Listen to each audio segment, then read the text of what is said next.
우리가 묵상을 요엘서를 시작을 했는데 내용은 1, 2, 3장 3장밖에 되지 않습니다. 그래서 6일간을 이 작은 소서진저 요엘서를 우리가 묵상을 하게 됩니다.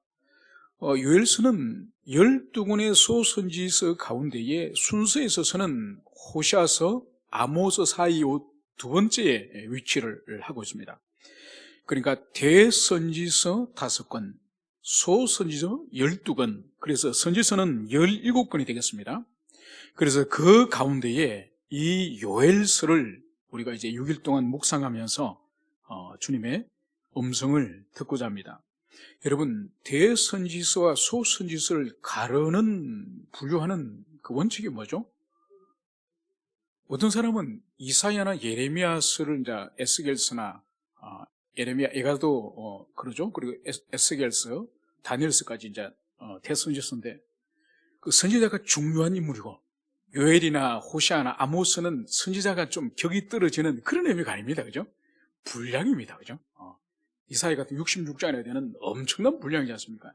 분량이 많기 때문에 대선지서 또 호시아나 이 요엘서 같은 경우에는 분량이 적기 때문에 소선지서라 불리는 거지, 이 본문 안에 있는 이 말씀에 있어서 어떤 경중이 있거나 그런 의미가 아닙니다. 그죠? 그래서 이 요엘서는 내용이 적기는 하지만은 신약 성경 가운데에 가장 치명적으로 큰 영향을 미친 구약의 선지서 가운데 하나가 이 요엘서라고 볼 수가 있습니다. 그래서 사도 베드로가 오순절 성령 강림 이후에 이제 방언을 하면서 이제 그리로 나가서 복음을 전할 때에 사람들이 제자들 보고 오해를 하지 않습니까? 막 알아들을 수 없는 방언을 하니까 저 사람들이 낮부터 술에 취하였도다, 그렇게 사람들이 오해를 한 거죠. 그때 베드로가 무엇을 해석을 한 거죠? 바로 그들이 방언하는 것을 이제 이 요엘서 뒤에 마지막 부분에 가면은 마지막 날에 이제 여호와 이름을 부른 자들에게 이제 새 방언을, 이제 노인과 젊은이들에게 환상과 이 방언을 주님께서 주시겠다는 그 예언을 이 요엘이 합니다. 이거를 베드로가 그대로 성령의 감동에 의해서 오순절 성령 강림을 받고 난 이제 제자들이 방언을 할 때 그 방언은 바로 요엘서에서 약속하셨던 하나님의 선물, 바로 성령을 받은 그 증거라는 것을 베드로가 해석을 해주는 거죠. 그리고 바울도 마찬가지입니다. 바울도 누구든지 주의 이름을 부르는 자는 구원을 얻을 것이다, 이 말씀이 바로 요엘서 이 말씀을 바울도 인용하여서 로마서를 기록하지 않습니까? 그래서 가장 중요한 사도 가운데에서 바울이나 베드로 같은 경우에도 이 요엘서 본문 오순절 성령 강림과 함께 이제 새로운 교회 시대가 시작되어지는 이 본문 말씀을 인용하여서 신약의 말씀을 증거하는 것을 볼 수가 있습니다. 이 요엘서는 요엘이 기록한 것은 너무나도 당연한 것이겠죠. 1절에 보면은 이 요엘에 대한 다른 해석은, 다른 송해는 전혀 없습니다. 버두엘의 아들 요엘에게 임한 여호와의 말씀이라. 그래서 이제 선포되어지는 이 말씀의 권위는 이 요엘의 인간적인 어떤 사유나 이 요엘의 어떤 문학적인 작품이 아니라 순수하게 여호와 영이 임함으로, 하나님의 말씀이 임함으로 기록되었다고 하는 이 요엘서의 신적 권위를 여기서 기록을 하고 있습니다. 그런데 이 집안을, 이 선지자의 집안을 보면은 이 버두엘이라고 하는 이 이름은 하나님께서 광대하게 하셨다, 하나님께서 아주 그의 삶을 광대하게 하셨다, 이런 뜻이고, 또 이 요엘은 이 버두엘 아버지가 짓지 않았겠습니까? 이 요엘의 뜻은 여호와는 하나님이시다, 여호와는 하나님이시다. 그래서 이 집안은, 그의 집안의 배경에 대해서는 전혀 성경이 언급하고 있지 않지만은 그렇게 어떤 권세가 있거나 유명한 가문은 아닌 것 같습니다. 그럼에도 불구하고 이 아버지 버두엘의 이름이나 요엘의 이름을 볼 때에 대단히 경건한 하나님의 사람임이 분명한 것을 우리가 볼 수가 있습니다. 그런데 이 선지서는 보통 남유다 어느 왕 때에, 그리고 북이스라엘 어느 왕 때에 기록된 말씀이라고 역사적 배경들을 보편적으로 이 선지서는 다 그렇게 기록을 합니다. 그래서 배경을 먼저 선지자가 언급을 하고 그리고 본문을 시작하는 거죠. 그런데 희한하게 요엘서에는 역사적 근거를 찾아볼 수 있는 그런 힌트가 없습니다. 그러니까 어느 왕이라든지 아니면 어떤 큰 역사적 사건이라든지 성경 속의 어떤 사건이라든지 이런 것이 전혀 없는 거죠.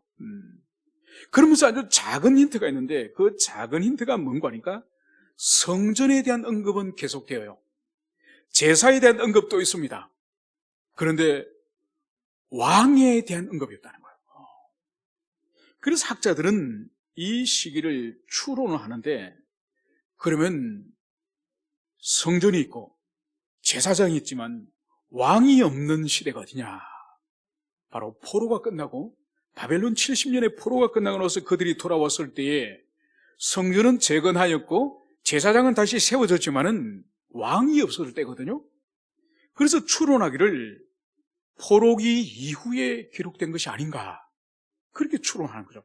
그걸 뒷받침하는 것 중에 하나가 뭔가 하니까 이 요엘서에서 이 요엘 선지자는 구약의 이사야서나 예레미야서나 예레미야 에가나 아니면 호세아라든지 아모스라든지 심지어 말라기 말씀까지도 부분적으로 인용하는 것을 볼 수 있습니다. 그렇다고 한다면은 구약의 성경에 대해서 이 요엘은 이미 다 읽고 이미 다 파악을 하고 있다고 하는 것을 볼 수 있는 거죠. 그래서 요엘서는 만약 이 견해를 따른다고 한다면은 소선지서에서는 두 번째이지만은 그러나 시기적으로 볼 때는 어쩌면 말라기보다가 뒤에 있는, 그래서 느헤미야와 에스라가 돌아온 이후에 말라기보다 더 뒤에 있을 수 있는 그런 역사적 시기라는 것을 우리가 이해를 할 필요가 있습니다. 그리고 이 요엘서 안에서는 특정한 죄를 언급하지 않아요. 그리고 모든 선지서에는 이 우상 숭배에 대해서 철저히 고발을 하거든요, 하나님께서. 그래서 어떤 선지서 가운데에서도 이스라엘 백성들의 특별히 우상 숭배의 죄에 대해서 고소하지 않는 선지서가 없습니다. 그런데 요엘서에는 분명히 오늘 여기서 등장하는 여호와의 날, 이 요엘서 전체를 관통하는 주제가 여호와의 날이거든요. 이 여호와의 날은 첫째는 심판의 날이요, 둘째는 구원의 날입니다. 그런데 여호와의 날을 가져오게 된 원인인 이스라엘 백성들의 이 죄를 언급하지 않아요. 특별히 모든 선지서 가운데에 관통하는 우상 숭배의 죄를 이 여호와의 날에 언급하지 않는다는 거예요. 이것이 또 하나의 특징인데 뭔가 하니까 이스라엘 백성들이 바벨론의 포로로 끌려갈 때까지는 그렇게 우상 숭배를 심하게 했습니다. 그래서 하나님께서 너희들이 그것으로 망한다, 그것 때문에 망한다, 그렇게 말씀을 하셨는데 이스라엘 백성들이 70년간 포로 생활로 얼마나 그들이 고통을 당하고 환난을 당했습니까? 그런데 그들이 이제 고국으로 돌아온 이후로, 예루살렘으로 돌아온 이후로 그들에게 보여주는 삶의 양태는 더 이상 우상 숭배는 없는 거예요. 놀랍습니다. 그러니까 느헤미야, 에스라, 에스더 돌아온 이후의 역사서를 어딜 보더라도 우상 숭배에 대한 죄는 사라졌습니다. 그래서 요엘서가 바로 포로기 이후의 기록된 것이라고 그렇게 보는 중대한 증거 중에 하나라는 것을 볼 수 있습니다. 이제 우리가 본문으로 들어가면은 오늘 2절에서는 이렇게 말씀을 하고 있습니다. 들을 늙은 자들아, 너희는 이것을 들을지어다. 땅의 모든 주민들아, 너희는 귀를 기울일지어다. 여러분, 2절에서 오늘 하나님의 말씀을 들어야 될 두 대상자를 말씀을 하고 있습니다. 첫째는 늙은 자들이고 둘째는 땅의 모든 주민들아. 이 두 대상을 말하면서 너희는 이것을 들을지어다. 여러분, 이스라엘 백성들이 하나님께서 가장 강조하는 단어들이 구약에 몇 가지가 있습니다. 그 강조하는 단어 가운데서 하나가 들으라는 거예요. 이건 아마 순위 가운데에서 두라고 한다면 1등의 가능성이 높습니다. 그러니까 들으라는 말씀과 함께 가장 많이 사용하는 말씀이 기억하라. 그러니까 기억하라와 들으라는 말씀을 하나님이 가장 힘주어서 말씀을 하시는 거죠. 그래서 신명기 6장에서도 이스라엘아 들으라, 그러면서 쉐마 이스라엘, 이스라엘 백성들이 그 쉐마 이스라엘 장을 그걸 가죽 양피지에 작은 글씨로 그 쉐마 이스라엘 장을 기록을 해가지고 그거를 작은 이 금속 상자에 이렇게 네모 상자에 집어넣어가지고 그걸 머리에 그걸 머리에 매달고 또 손에 이제 오늘 시계처럼 매달고 다니고.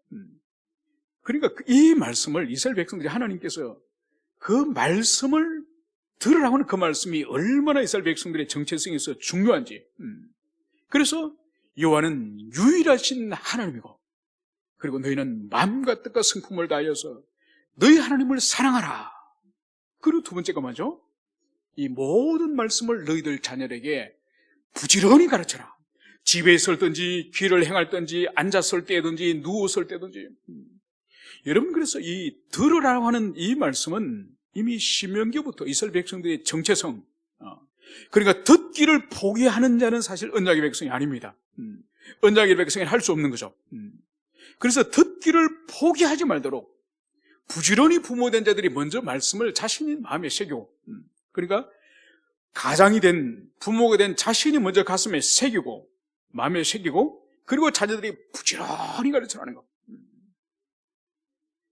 그래서 오늘 여기서도 이 선지자는 늙은 자들과 그리고 땅의 모든 주민들에게 지금 이제 하나님의 말씀, 전거할 이 말씀을 귀 기울여 들어라, 이 말씀을 여기서 하고 있습니다. 여러분, 여기서 오늘 이 요엘에게서 볼 수 있는 것이 뭔가 하니까 늙은 자들아, 이렇게 부르고 있는 것입니다. 여러분, 여기서 늙은 자들이라는 것을 이중적으로 해석을 하고 있습니다. 실제로 나이가 많은 늙은 자라는 것을 의미할 수 있고, 그래서 이 늙은 자가 어디에 걸리는가 하니까 이제 너희는 이 일을 너희들의 조상, 그러니까 오래전부터 이 일을 너희들의 조상 때부터 들은 적이 있느냐, 그리고 오늘 이 세대에 본 적이 있느냐, 이렇게 질문합니다. 그래서 이 늙은 자들이라는 것은 말 그대로 연세가 많은 많은 어른들이 그분들이 평생을 살면서 이런 큰 사건을 경험한 적이 있느냐, 이런 의미로서 실제로 나이 많은 자라는 의미가 있습니다. 또 두 번째로 이 요엘이 늙은 자들아 부른 이 의미는 뭔가 하니까 이 백성의 지도자들, 그래, 그 당시에 이 성읍들은 백성들의 장로들이 다스렸지 않습니까?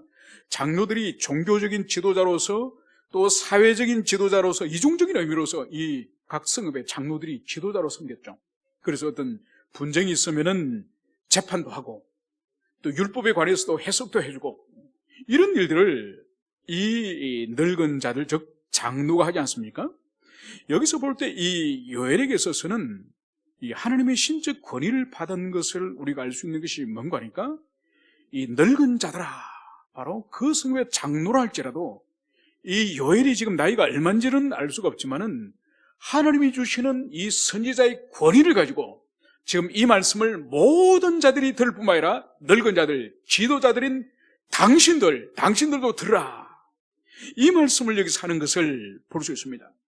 여러분, 이것을 우리에게 좀 더 깊이 적용을 하면은, 그리고 그 시대 가운데서도 적용을 하면은, 여러분, 사회적 지도자, 그 사람이 장로일 수도 있고 아니면 그 가정에 영향을 행사하는 이 노인일 수도 있고, 여러분, 요즘은 가끔 이렇게 지하철에서 아주 행패를 부리는 이 고등학생들이나 또 안 그러면 젊은이들의 그런 방송, 유튜브 같은 걸 봅니다. 그러니까 지하철에 어르신들을 막 욕설을 하면서, 그러니까 어르신들이 완전히 쪼그라들어가지고 구석에 이렇게 내몰려가지고 막 중고등학생들이 핸드폰으로 큰 소리를 그렇게 막 치고 하니까 어르신이 좀 조용히 좀 해달라 그러니까 당신이 뭔데 그러냐고 막 재수 없다고 그 어르신들을. 그러니까 그 할아버지가 쫄아가지고 혹시 주먹질을 할지 몰라가지고. 그런데 어떤 지하철에는 아무도 그 80, 90대 어르신들이 당하고 있는 걸 보고도 아무도 그 제지하거나 그 중고등학생을 책망하지 않는 그런 지하철이 있는가 하면은, 또 어떤 지하철 칸에는 또 어른들이 책망을 하니까 어른들에게 또 대들더만요. 그러니까 참 오늘날 우리 사회는 연세가 한 60, 50 이렇게 넘었으면은 우리 사회에서 별명을 붙여주지 않습니까? 뭐라 부르죠? 꼰대라 부르죠, 꼰대라. 여러분, 이것은 반성경적 정신이에요. 이거는 매우 악한, 여러분, 성경은 백발은 하나님이 주신 영광이라고 그래요. 그래, 노인들의 이 백발은 하나님이 주신 영광이라고 자문해서 노인을 존중하고 노인으로부터 전수되어지는 지혜와 노인으로부터 전수되는 이 전통과 관습을 존중하라는 것이, 이것이 성경의 이게 지혜이자 가르침이에요. 그래서 한 공동체는 이 전통이 끊어지지 않고 계속적으로 면면이 이어지는 이것이 하나님이 주신 복이에요. 그런데 오늘날은 한 50줄만 넘어가지고 좀 젊은 사람들에게 좀 조언을 하면은 그냥 꼰대질 하지 말라는 거예요. 이건 매우 인본주의지고 이건 반성경적인 거예요. 여러분, 그래서 보세요. 오늘날도 인류사 속에서 조상들의 전통이 가장 온전히 남아있는 민족이 어딜까요? 유태인이죠, 유태인. 여러분, 어느 유태인의, 미국에 있는 유태인의 책을 쓴 것을 오래전에 본 적이 있는데, 하버드 대학의 논술 시험도 아버지와 나눴던 하브루타보다 쉬웠어요. 이 말을 하는 것을 봤습니다. 무슨 말인가 하니까 보십시오. 여러분, 오늘날 세계의 이 정신은 서구의 정신이지 않습니까? 이 서구의 정신은 엄밀히 말해서 그리스 로마의 정신입니다. 그리고 그리스 로마의 정신이 기독교 정신과 결합되어져서 이것이 폭발적으로 성장하는 것이 르네상스예요. 여러분, 그전에는 르네상스와 종교개혁 이전, 그러니까 지금부터 500년 전이죠. 500년 이전에는 중세에서 문자를 해독할 수 있는 사람은 10%도 안 됐습니다. 대부분 무명자예요. 그래서 유럽, 소위 영미권, 이 유럽의 사람들이 지식인이 생겨난 것은 500년밖에 안 됐습니다. 여러분, 유태인들은 어느 해독이 언제부터 됐을까요? 3,500년 전부터. 여러분, 3,500년 전부터 이 유태인들은 지식을, 문자를 해독하고 문서를 읽기 시작한 것이 3,500년. 서구는 겨우 500년이에요. 여러분, 그리고 오늘날 우리나라에서도 하브루타 학습법이 도입이 되어서 토론 문화가 있지 않습니까? 여러분, 특별히 이스라엘 백성들은 포로기 이후에, 그러니까 포로기 이후는 지금부터 벌써 2,500년 전입니다. 포로기 이후에 성전이 파괴되고 나서 민족들이 10가족이 모이면은 10명의 남자들이 모이면 회당을 하나 세우지 않습니까? 그 회당에 랍비를 세워가지고 율법을 가르치고, 그리고 특별히 율법의 최고의 교사는 아버지거든요. 그러니까 오늘날도 21세기도 이 금요일 저녁이 되면은, 안식일이 시작되면은 그 아버지가 수상이든 이스라엘 수상이든 누구든지 간에 가정에 다 돌아가야 됩니다. 가정에 돌아가서 안식일 저녁 식사를 같이 하고, 그리고 자녀들과 함께 이제 이 토론 대화를 합니다. 이 대화의 주된 것이 뭐냐 하면은 모세율법, 그리고 방대한 100권이 넘는 방대한 이 탈무드, 이것이 아버지와 기본적인 토론의 내용이에요. 거기에다가 정치와 경제와 문화라든지 모든 분야에 대해서 아버지와 오랜 토론을 하는 거예요. 그래서 유대인들의 식사 시간이 3시간에서 5시간씩이나 이걸 하는 거죠. 이거를 그들은 지금 2,500년 동안 그 전통을 이어서 오는 거예요. 여러분, 그러니까 그 민족에 있어서 그 조상들로부터 이 정신과 이 혼과 이 사상과 이 모든 신앙에 있어서 가장 온전하게 보존되어지는 그 민족이 유대인들이죠. 물론 그들이지 아직은 그리스도 밖에 있지만, 뭘 말씀하는 거니까 오늘 본문에서 이 늙은 자들, 공동체에 영향을 끼칠 수 있는 이 늙은 자들이, 이 사람이 하나님 말씀을 들어야 되고 하나님을 경외해야 됨을, 그것을 여기서 말씀을 하고 있습니다. 그리고 그 사람이 경외할 때에 그 자녀들과 후손들이 그 어른들을 경외하고 어른들에 대해서 배우는 것을 힘써야 되는 거죠. 여러분, 그것이 성경이 말한 부모를 공경하는 거예요. 여러분, 부모를 공경하는 것은 고기 사주고 용돈 주라는 뜻이 아니에요. 우리가 지난번에 십계명에서 배웠다시피 부모를 공경한다는 첫 번째 의미가 부모의 말을 가볍게 여기지 말라. 부모의 말을 존중하라. 이것이 기본적인 1차 개념이에요. 그래서 여기서 복된 것이 바로 이 늙은 자들이 하나님의 말씀을 듣고 하나님 말씀을 가슴에 새길 때에 그 공동체가 얼마나 복되겠습니까? 여러분, 그래서 한 공동체의 가장 비참한 공동체는 뭔가 아니에요? 그 공동체 지도자가 하나님을 두려워하지 않고 하나님을 사랑하지 않는 방종하는 인생이 지도자가 될 때에 그 공동체는 소망이 없는 거죠. 여러분, 그래서 이제 이 3절을 보십시오. 이 3절에 너희는 이 일을 너희 자녀들에게 말하고 너희 자녀는 자기 자녀에게 말하고 그 자녀는 후세에 말할 것이니라. 여러분, 이 일은 바로 메뚜기를 통한 하나님의 이 심판, 여호와의 날을 말하는 것입니다. 그러니까 이 끔찍했던 이 메뚜기 이 재앙, 이 심판을 이제 너희들이 보았지. 너희들의 자녀에게 전해라. 그리고 너희들의 자녀는 그들의 자녀에게 또 전하라. 그들의 자녀는 그 후손에게 전하라. 이 말씀을 여기서 하는 거죠. 여러분, 그래서 이 신앙의, 우리 기독교 신앙의 가장 중요한 근본적인 것이 뭔가 하니까 우리가 오늘도 예배 전에 읽었던 것처럼 바로 이 출애굽기의 서문에 우리가 항상 우리가 읽지 않습니까? 바로 이스라엘 백성들이 원래 이집트의 노예였고 그리고 그 노예적인 삶으로부터 여호와께서 구원하셨다고 하는 이 역사적 사건, 이 사건으로부터 이스라엘 백성들이 출발하는 거예요.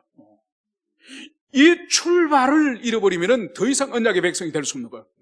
오늘날도 마찬가지죠. 우리가 그리스도 안에서 멸망받을 자였고 영원히 지옥의 형벌 속에 있어야 될 자라는 것을 우리의 정체성의 출발이고 바로 여기로부터 주님께서 당신이 친히 모든 수치와 고난을 당하시고 죽임을 당하시고 우리를 구원하셨다고 하는 주님의 한없는 그 희생, 이 두 가지를 잃어버리면 구약의 이스라엘 백성들이 결국은 그 두 가지를 잃어버려서 망하듯이 아무리 그들의 할아버지가 아브라함이고 이삭이고 야곱이고 12집하고 여러분 아무 소용이 없습니다.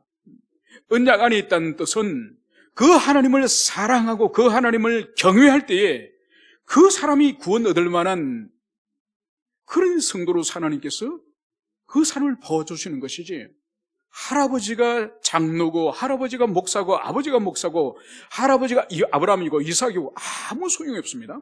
그 심령이, 그 인격이 하나님을 경외하느냐, 하나님을 두려워하느냐, 하나님을 사랑하느냐, 그래서 삶 가운데 그분 앞에서 살아가는 그 삶의 열매가 있느냐, 그걸 통해서 그 사람이 하나님의 사람인지 아닌지가 드러나는 것이지, 여러분 껍질은 아무것도 아닌 것이죠. 그래서 오늘 주님께서도 이 큰 일을 너희들이 자녀에게, 너희들의 자녀는 그 자녀에게, 그 자녀는 후손에게, 오늘 여기서 등장하고 있는 것이 4대를 걸쳐서 오늘 여기서 말씀하고 있는 것을 볼 수 있습니다. 여러분, 오늘날은 핵가족이기 때문에 뭐 자기 자녀들 외에는 뭐 크게 있지 않지 않습니까? 물론 뭐 결혼하면은 또 아들의 뭐 자녀들 손주를 봐주고 뭐 솔녀를 봐주고 뭐 그런 경우도 있긴 하지만 요즘은 보편적으로 뭐 핵가족이니까 2대 자기 자녀밖에 있지 않죠? 그런데 고대 시대 때는 기본적으로 4대입니다. 기본적으로 4대가 한 가정을 이루고 있기 때문에 오늘 주님께서는 이 4대에게 이 큰 일을 계속적으로 전하고 가르쳐라, 이 말씀을 여기서 하고 있는 거죠. 여러분, 이것은 오늘도 마찬가지예요. 우리가 이 하나님의 말씀을 자녀들이 부지런히 가르쳐야 돼요. 오늘 여기서도 그것을 전하라고 하는 거예요. 그 자녀가 하나님을 두려워하고 하나님을 사랑하고 참된 믿음을 가지는 것은 부모가 할 수 있는 일이 아니에요. 부모는 전하고 가르치는 그 일까지만 할 수 있지, 믿음으로 받아들이는 것은 그 사람의 일이고, 믿음으로 받아들이고 할 때 역사하시는 건 성령의 역사예요. 그래서 성령이 하실 일을 우리가 할 수도 없고, 우리가 본인이 받아들여야 될 그 믿음을 부모가 억지로 믿음을 줄 수는 없습니다. 그러나 부모는 데리고 다니고 가르치는 그 일은 부모가 할 수 있는 일이에요. 그래서 오늘 성경은 부지런히 전하라는 거죠.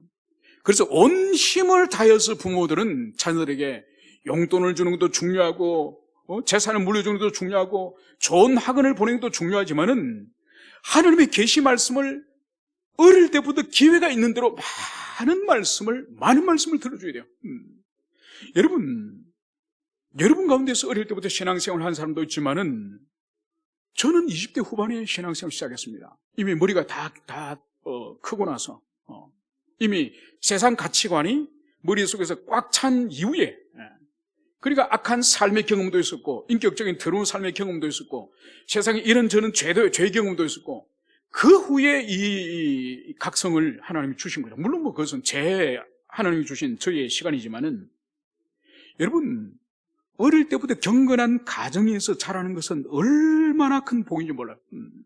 어떤 사람은 저는 모태신앙이라서 안 좋습니다. 누구처럼 죄도 확 지어보고 방탕해서 살아보고 그러고 회심하면은 정말 저는 좋겠습니다.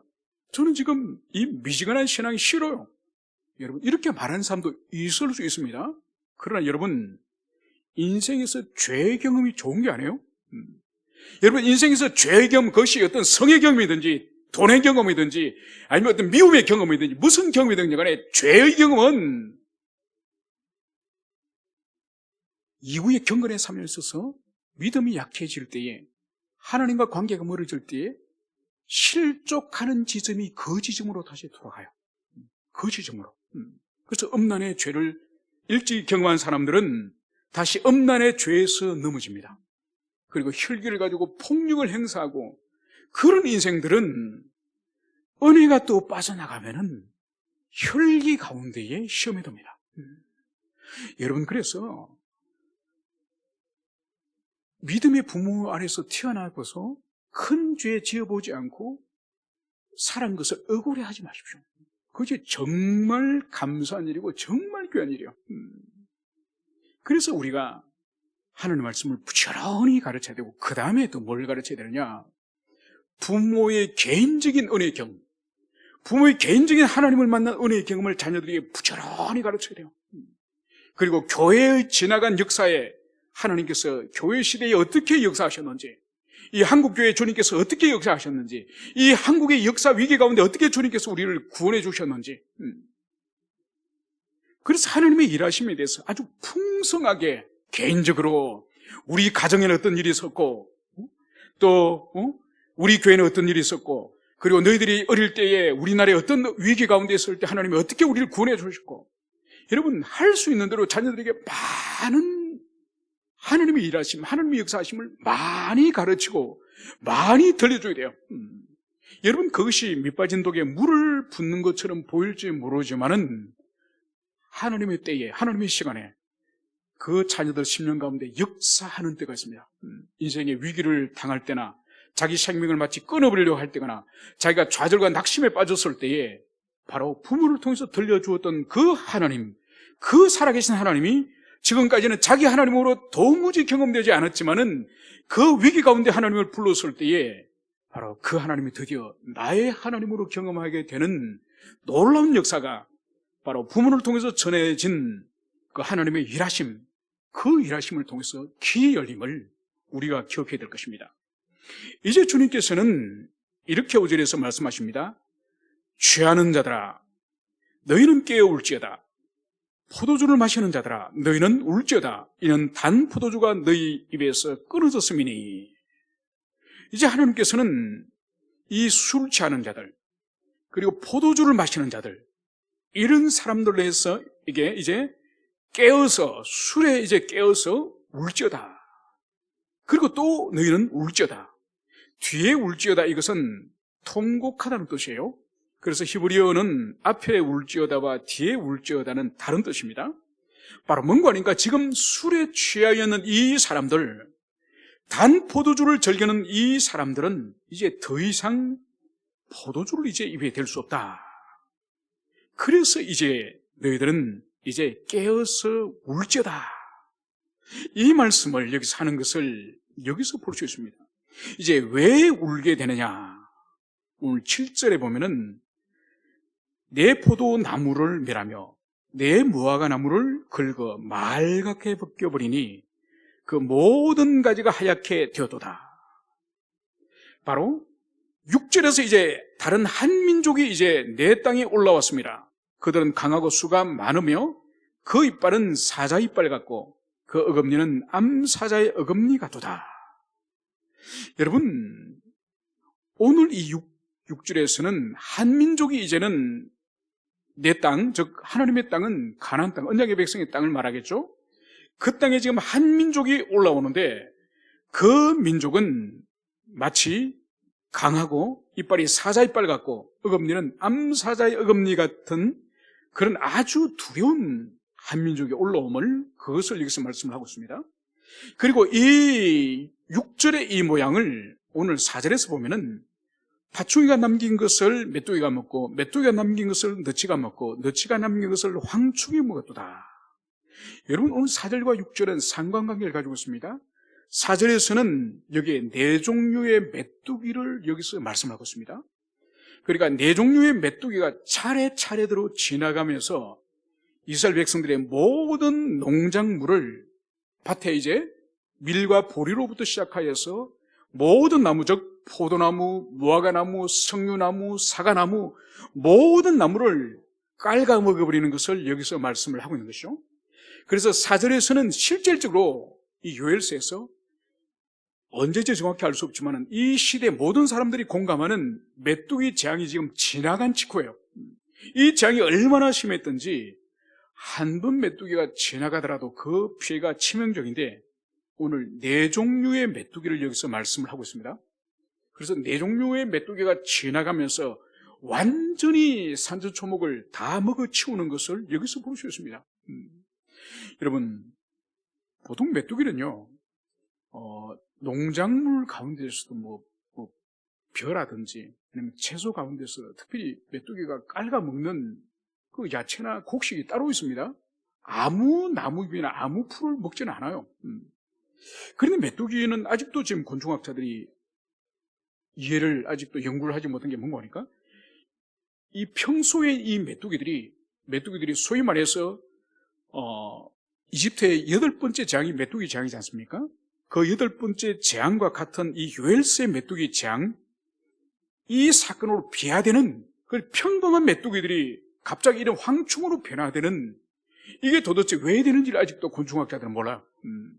그리고 어떤 학자들은 무슨 태양의 흑점, 우주의 어떤 흑점이라든지 우주의 어떤 전파라든지 그것 때문에 이 메뚜기가 큰 자극을 받는다고 생각하는 거예요. 그래서 메뚜기들이 미쳐버리는 거예요. 그래서 갑자기 메뚜기들이 사나워지고 그리고 갑자기 생식의 능력이 엄청 커지는 거예요. 그러면서 메뚜기들 몸도 커지고 갑자기 새끼를 엄청나게 많은 알을 부화를 해가지고 평범하게 이렇게 생활하는 그 메뚜기가 아니라 완전히 제정신을 잃어버린, 이성을 잃어버린 그런 사람들처럼 메뚜기들이 수억 마리가 몰려다니면서 완전 초토화시키는 그런 일이 역사 속에서 아주 드물게 메뚜기 재앙들이 일어나는 거죠. 바로 그런 메뚜기 재앙들이 4절에서는 무려 4차례 지나가는 거예요. 4차례 지나가니 그 4차례 지나가는 모습이 6절에서는 한민족이 땅에서 올라오는 것을 말씀하고 있지 않습니까? 바로 뭔가 하니까 이 메뚜기의 재앙은 6절에서 장차 한민족이 이제 이 가나안 땅, 이 언약의 백성, 이들을 이제 심판하기 위해서 올라오는 그 예표적인 사건이 바로 메뚜기 재앙이에요. 그러니까 메뚜기 재앙도 실제적으로 역사 속에서 일어났지만은 그 역사 속에서 앞으로 일어나게 될 이제 6절에 등장하는 다른 한민족, 바로 사자 이빨 같고 암사자의 어금니 같은 이 사나운 민족, 이 민족이 이제는 이스라엘 백성들을 심판할 것임을 상징하는 것이 바로 이 메뚜기 재앙인 것을 여기서 볼 수 있습니다. 그래서 이 메뚜기가 이제 4번을 지나갔으니 이제 7절에서 그 나무를 긁어 말 가까이 껴버리니 그 모든 가지가 하얗게 되었도다. 그러니까 이 메뚜기가 얼마나 사납고 무서웠으면 나무 이파리나 곡식의 잎이나 곡식의 열매를 따먹는 것을 넘어서서 아예 나무 줄기와 가지를 이 메뚜기가 이 사자이빨 같은 이 이빨로 나무의 가지를 다 갉아먹어서 나무가 하얗게 벗겨지면서 말라 죽는 것을 여기서 보여주고 있습니다. 여러분, 벼나 밀은 한번 메뚜기가 깔아먹으면 그 다음에 다시 파종을 하면 돼요. 다시 파종을 하면 그 다음에 이 소출을 거둡니다. 그런데 여러분, 여기에 사과나무, 포도나무, 감람나무, 이 석류나무, 이 나무들은 깔가 먹어버리면은 이거는 다시는 살 수 없기 때문에 열매를 거둘 수가 없습니다. 그래서 또다시 이 작은 묘목을 심어가지고 열매를 따기까지는 수년에서 이렇게 큰 나무로 키우기까지는 수십 년의 세월이 걸리는 거죠. 그래서 이렇게 말씀하는 거죠. 이제 단 포도주가 끊어졌다. 이제 울고 통곡을 하라. 이 말씀을 여기서 하는 거죠. 여러분, 메뚜기의 이 재앙은 하나님께서 이스라엘 백성들이 불순종을 할 때에 신명기 28장에 가면은 불순종을 할 때 하나님이 내리실 이 형벌의 종류들이 쫙 있습니다. 그 종류 가운데 하나가 이 메뚜기 재앙이에요. 그래서 너희들이 씨앗을 많이 뿌릴지라도 메뚜기가 다 먹어치워서 너희들이 거두지 못할 것이다. 그 말씀을 하시는 거죠. 그렇다고 한다면 이 메뚜기 재앙은 이스라엘 백성들이 어떤 특정한 죄를 기술하고 있지 않지만 분명한 것은 바로 하나님의 심판, 하나님의 재앙인 것을 여기서 우리가 볼 수 있습니다. 그러면서 이 재앙의 의미가 우리 9절에서 볼 때에, 8, 9절에서 볼 때에 특별히 9절, 소재와 전제가 여호와의 성전에서 끊어졌고 여호와께 수종드는 제사장은 슬퍼하도다. 여러분, 이 성전에서 소재와 전제가 끊어졌다는 거예요. 여러분, 소재와 전제가 뭐죠? 소재는 이제 매일 아침 저녁으로 드리는 이 상번제, 매일 번제를 드리지 않습니까? 아침 저녁으로. 그때에 이 곡식 가루를 이제 함께 빻아서 함께 짐승과 함께 불태워 드립니다. 그리고 전제는 뭔가니까 이제 짐승 불태워 드릴 때 그때에 포도주 같은 액체로 된 이 제물을 같이 불태워 드리는 거죠. 그러니까 여기서 밭의 모든 소출이 이제는 다 말라 죽고, 그리고 포도나무까지 이제 다 말라 죽었으니 당연히 전제와 소제를 드릴 수 없음을 여기서 볼 수 있습니다. 여러분, 이것은 뭔가 하니까 더 나아가서 제사가 더 이상 드릴 수 없는 제사가 폐해졌다는 것을 여기서 보여주고 있습니다.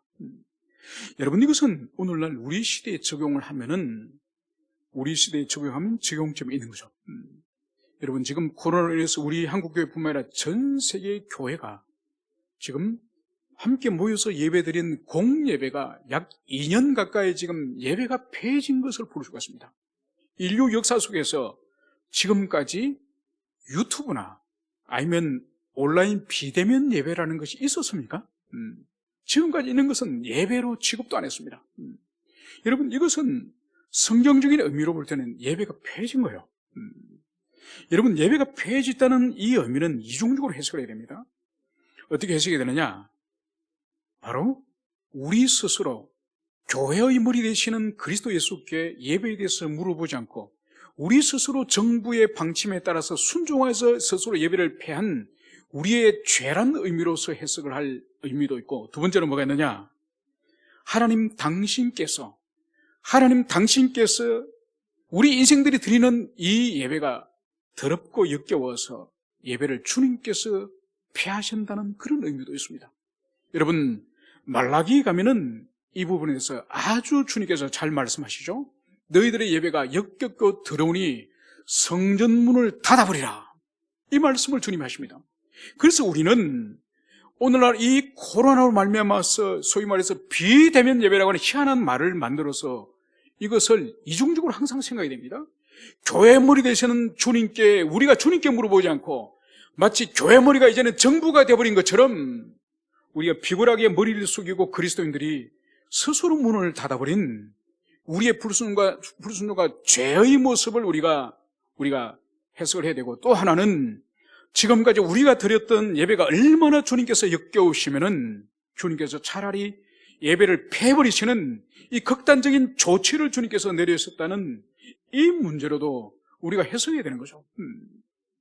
그래서 오늘 주님께서는 이 제사장들의 소재와 전제가 이제는 전제까지 예배를 이제는 멈추게 하는 이 일로 말미암아서 제사장은 슬퍼하도다, 이 말씀을 여기서 하고 있는 거죠. 그리고 13절 우리가 읽지 않았지만은 제사장들아 너희는 굵은 배로 동이고 슬피 울지어다. 그래서 제사장들이 예배가 폐해진 이 현실을 이제 굵은 베옷을 입고 이제 슬피 울 것을 성경은 말씀하고 있는 것을 볼 수 있습니다. 이제 말씀을 정리하고자 합니다. 이 요엘서를 시작하는 이 상황은 하나님께서 그 시대에 큰 심판을 내리셨는데 그것이 바로 여호와의 날입니다. 그래서 여호와의 날의 이 첫 번째 의미는 2장 17절까지의 여호와의 날의 의미는 심판의 여호와의 날이에요. 그리고 2장 18절 이후의 뒤의 날은 이제 회복과 함께 여호와의 날은 구원의 여호와의 날인 거죠. 그래서 우리들에게도 지금 이 코로나 시즌을 통해서 우리가 예배에 있어서나 삶에 있어서 눌리고 우리가 혹독한 환난을 우리가 지금 당하고 있지만은 이것을 우리가 어떤 참회와 어떤 삶의 태도로 우리가 받아들이느냐에 따라서 이 요엘서 2장 18절 이후에 하나님의 구원의 손길을 경험할 수 있는 것처럼 우리가 이 캄캄하고 이 어두운 시대 가운데에 우리가 깨어서 주님 앞에 반응한다면은 요엘서 가운데 역사하셨던 이 성령의 역사가 우리들 가운데서도 재현될 것을 우리가 굳세게 믿으시기를 축원합니다. 함께 우리 기도하시겠습니다.